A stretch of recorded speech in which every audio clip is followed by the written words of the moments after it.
गुहागर विजापूर महामार्गावर निवडणूक ड्युटी संपवून परत येताना कार पलटी होऊन एक ठार. कवठे महांकाळ तालुक्यातल्या जांभुळवाडी इथली घटना.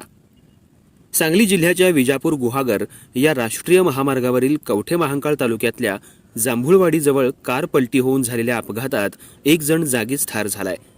संभाजी बापू चव्हाण, वय वर्ष 50, मूळ गाव सावळज, सिद्धेवाडी, तालुका तासगाव, सध्या राहणार सांगली असं मृत व्यक्तीचं नाव आहे. चव्हाण हे USK ॲग्रो या कंपनीचे मालक असून ते कृषी खात्यामध्ये सेवेत असल्याचं समजतं.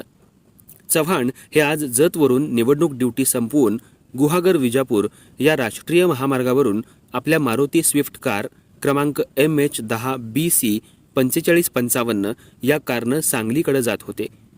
कवठे महांकाळ तालुक्यातल्या जांभुळवाडी गावाच्या वळणावर आल्यावर भरधाव असणाऱ्या गाडीवरचं नियंत्रण सुटल्यानं गाडी रस्त्याकडेला पलटी होऊन चव्हाण यांचा जागीच मृत्यू झालाय.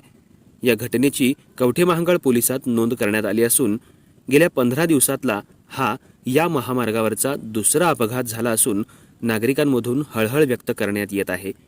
अर्थराज्य न्यूज मराठीसाठी कवठे महांकाळ प्रतिनिधी जगन्नाथ सकट.